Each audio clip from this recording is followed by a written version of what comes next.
happening, everybody? Joshua Gray out here today at Longleaf Pine Preserve, and I'm gonna make the journey from east to west today. I'm not sure exactly how many miles it is. I think it's around 13, but I've got to find a couple more miles out here because I'm supposed to run 15 miles today. So that's what's going on. I'm already past the last refuge, the spot where well, I'm past that, but I'm still on that little section of Port Orange public land. As soon as I pop out of these trees, I'll be back on Volusia County land. And nice easy run. And that's really it. I feel really good. It's a absolutely perfect day right now. It was raining a little bit at the start, but you know, I can definitely deal with that. If it's not pouring, I kind of enjoy it. So it's probably in the mid 50s right now, so absolutely perfect running weather.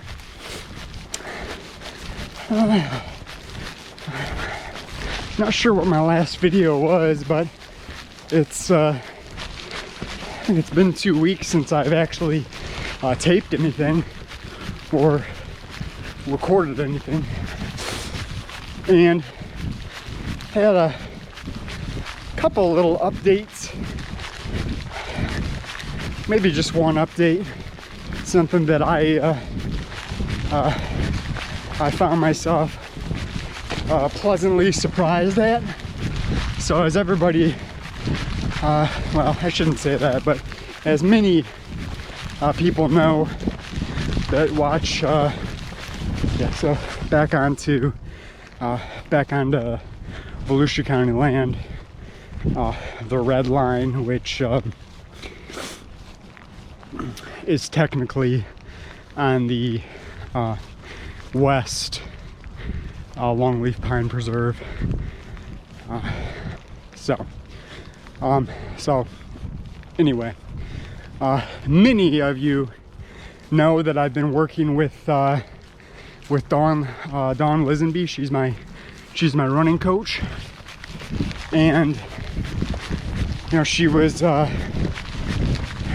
getting me ready for my run at Mohican, and then my Tahoe 200 effort, which didn't happen. So she prepared me for the Bartram. So I've got to give a little testimonial to her, because I think she deserves a lot of credit for this. But last weekend I ran the Shark Bite half marathon, which I do every year. It's you know, I live in New Smyrna, so it's a local race that Stacie and I have run for, I don't know, 4 or 5 years. I think the only year we missed it was the very first year, and then last year because they didn't have it because of COVID. But it's a staple. It's a staple in our running calendar. Melissa Walker came out and ran it just like she did 2 years prior, so we're making it a staple in her life too. And you know, so the last couple years they've done this little challenge where you do a 5K the night before, and then you run you know, the half marathon the next morning, the Shark Bite challenge. So I've always had fun at it. Stacie's always had fun at it. And I think the last time I ran it, I was just inside the Masters bracket. I don't remember what I ran in the 5K, but I won the Masters, which was cool. So I didn't really have any goals going into it, because it's not really, you know, it's probably like a, if I've got to rate my races A, B, C, it's probably like a C goal race. I was just running it to do it, you know. But I ran a 1919, I think it was a 1919 in the 5K, which was enough to get me the Masters win again, which was cool. It's not a PR, but again, I wasn't going for a PR because I knew I had to run the half marathon the next morning. You know, so I was running, you know, we'll say hard, but I had a lot left. We'll say that. And then Sunday, the weather was, well, I guess it was awful for Stacie and Melissa. It was probably like this the whole time I ran it. Maybe some periods where it was raining a little harder, but I got through the entire race without a downpour. But what I did manage to do was run a half marathon PR. I ran a 1:31:40, which for me, that's fast. That's fast. I was just under 7-minute pace. It was 6:59 pace, and I had a lot left. You know, Dawn had me doing, you know, kind of easing up through the run with my heart rate. So I don't know, if you're interested, look at my Strava, you'll see the heart rate data for the run. But you know, the first 8 or so miles, I think I was staying under 168, and then after 8, I think I started pushing a little bit. But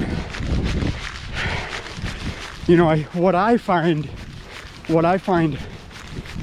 I'm not gonna say amazing, because it's not amazing, but what I find pretty cool is that I wasn't training for a half marathon. You know, right now I'm in my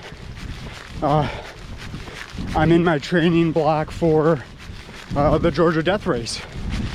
So, you know, I'm not even training for that distance, and the results that Dawn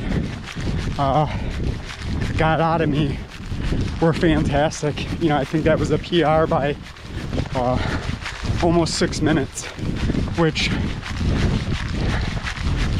you know, that's legit in my view. That's legit. I look at it as legit in my running. So you know, a lot of that credit goes to Dawn, because I was running, you know, I was training math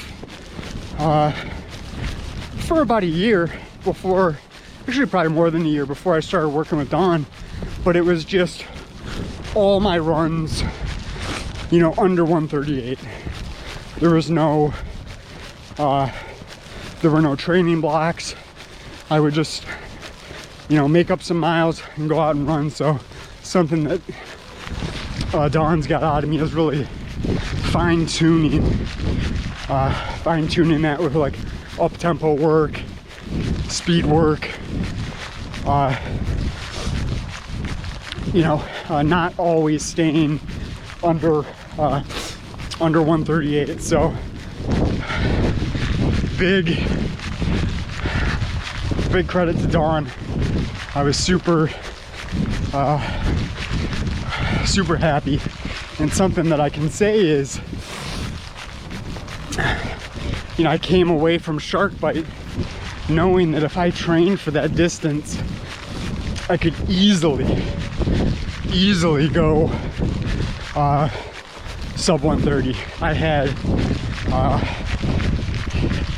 you know, I basically took it easy for the first half of the race.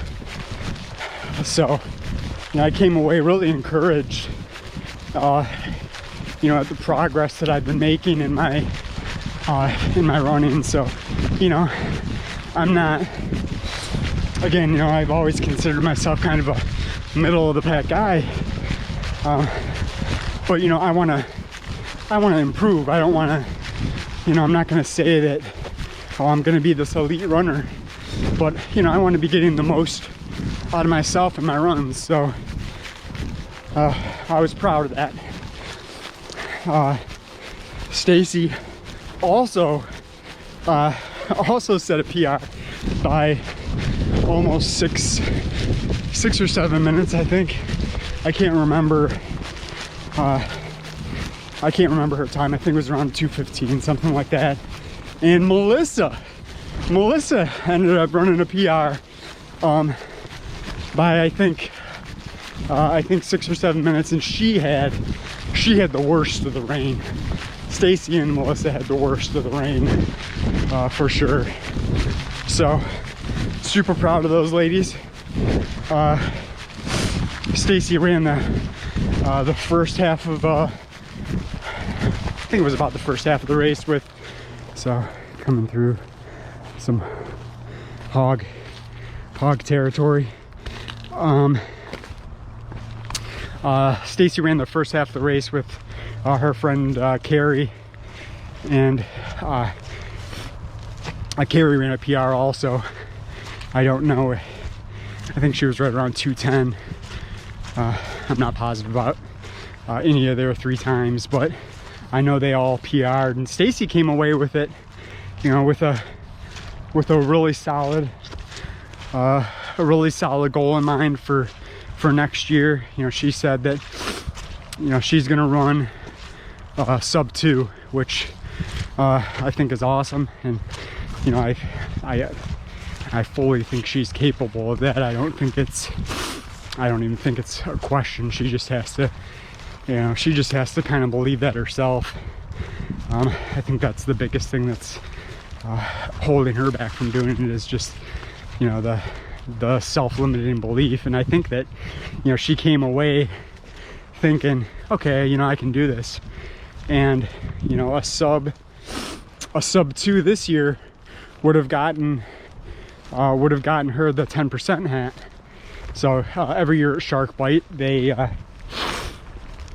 give away hats to the top 10% winners. So top 10% of men, they get a cool hat with a little top 10% logo on the side. You know, a little ego boost. I did manage to get one. I've gotten one, I think, the last 3 years. But something that I thought was interesting was, you know, so I ran a few of the miles back and forth with Seth Mayo. Seth's run it every year that I've run it also, and I think he came in around 1:33, which also would have been faster than any time that I had ever run. And he didn't get the hat. So, you know, if I would have just put forth my regular effort, I wouldn't have gotten the hat. And I wasn't, you know, I'm not going to say I didn't want the hat, because of course I want the hat. You know, I've got an ego. I got an ego too, so it's nice to come away with that. But anyway, you know, hopefully pushing out a sub 2 next year will get her the hat. And I think that'll be awesome. I think it'll be awesome. So her and Carrie, Carrie's her training partner, they run together a few times a week. And I think Carrie was a little reluctant to commit, because I think for her it was like 10 minutes, which isn't insignificant in a race that's that short. You know, you're cutting off almost a minute per mile. And in Stacie's case, she was cutting off a minute a mile. So, you know, that's not insignificant, but I think it's totally doable. So, you know, when Stacie told Carrie that goal, I think Carrie was a little hesitant to commit to it, but she said that when they ran either yesterday or the day before that Carrie was coming around. So I think that's awesome. And I know that she and they both can do it. And I actually think Melissa could do it if she made that her goal. You know, Melissa's made some pretty big strides in her running, and I think, you know, out of the three of them, Melissa's the one that's committed to, you know, kind of math training. So she probably has, I'm not going to say the greatest potential for improvement, but I think that if she continues to train that way, that, you know, she can really surprise herself. So kind of out here now, this is the crossing. We got I-4 over there, and this is where it kind of loops back to the, you know, west side proper. So I'm gonna get back after it. Hope everybody's having just an awesome day, and get out there and do something that you love with the people that you love, or at the very least get out there and do something you love just for the sake of doing it. But either way, get out there and stay on the path. And so on that little green line that goes around, I'm assuming this is a man-made lake, but I don't actually know. I'm assuming just because the shape is almost a perfect rectangle. But typically when I'm running around this, it's all underwater. So we'll kind of see what's going on today.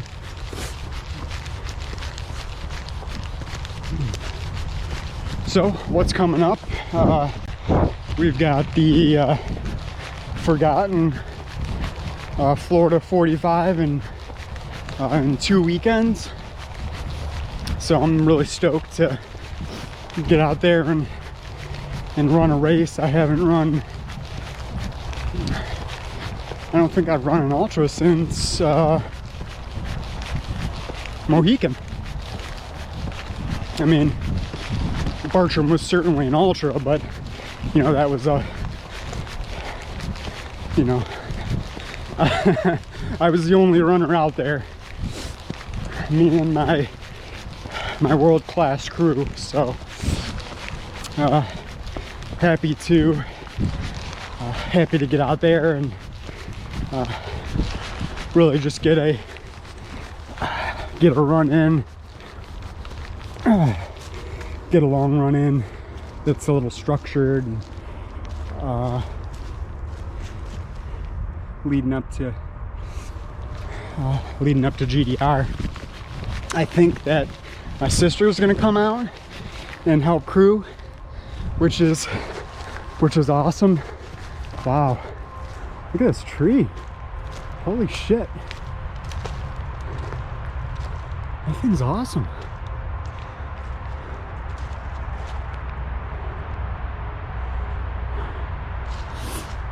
Wow, I haven't noticed that before. Usually I'm coming from the other direction, so I must be just so, I don't know what word I'm groping for, but in either case, my sister's coming out to crew, which is awesome. I know that Jesse watches all my videos, and one of the few. So I think it's awesome that she's gonna come out and crew. I think that she probably would have come out to a lot more of the local ones had I simply told her they were going on prior to them happening. So Jess, I apologize for not including you. It wasn't intentional. So I am looking forward to having you out there, though. I think it's gonna be awesome. You're gonna kind of get to see what it's all about. So what this crazy loving community, ultra community is all about. So pretty stoked for that. And then next week I'll actually be I'll be in Arizona all week on a business trip, and I'm just looking forward to some really cool runs out there, because Arizona's got some really cool stuff. Definitely a lot drier than we usually are. This is usually all underwater. It's not dry today, but it's not. I wouldn't call this no, maybe it is underwater. Well, I'm gonna assume this is always underwater. I-4 right there. This is Longleaf is it's an unknown park in my opinion. It's an unknown park. I have never seen somebody on this side of it, and I can probably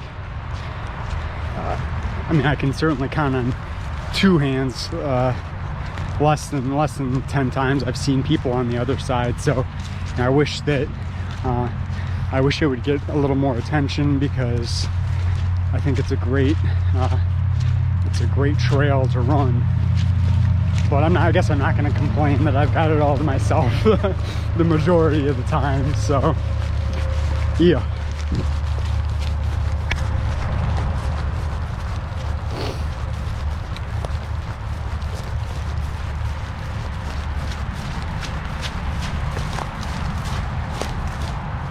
All right, well, nothing new, I guess. What as it always is. Maybe I'm just remembering where the wetness begins. Ooh, it's cold today, though.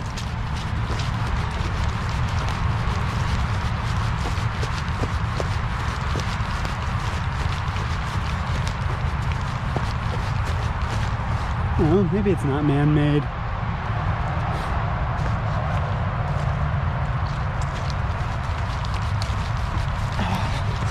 This is kind of that area I got lost in a couple years ago, where I had the walkers come out and try to rescue me. I think I was a little further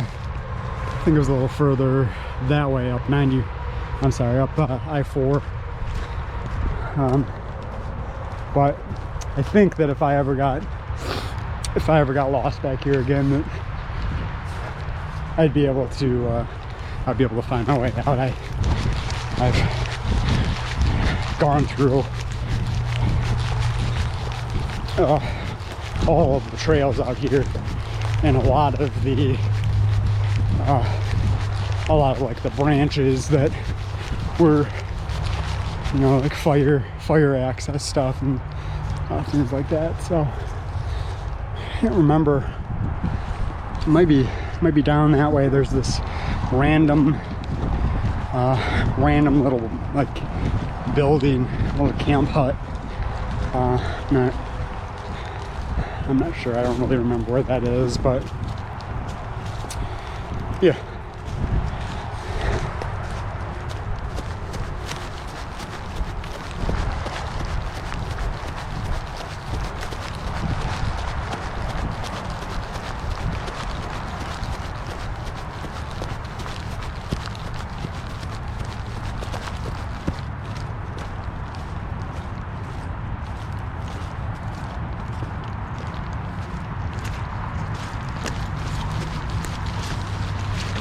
Oh shit.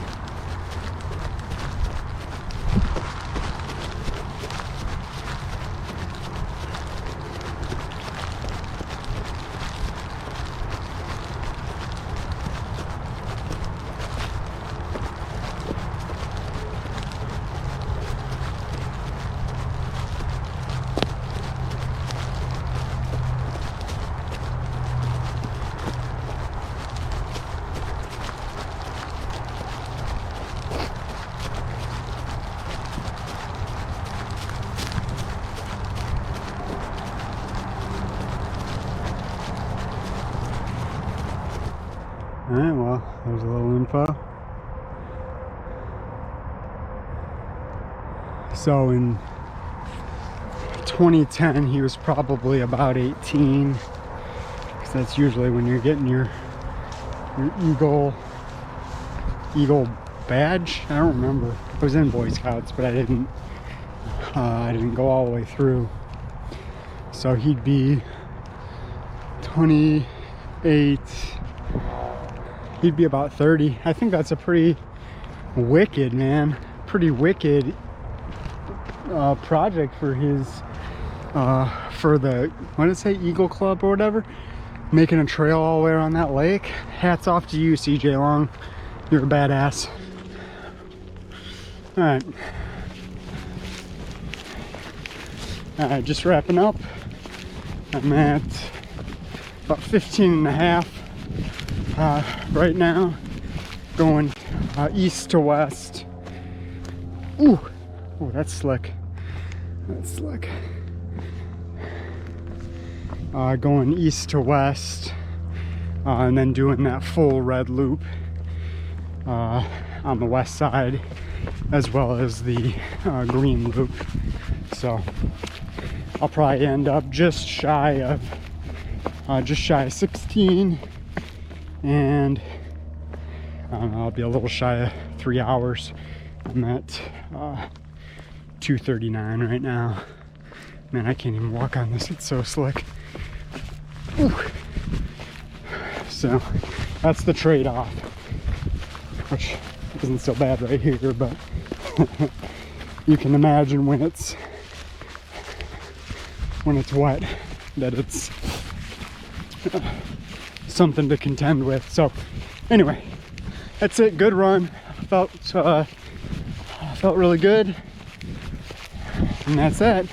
Hope everyone has an awesome day.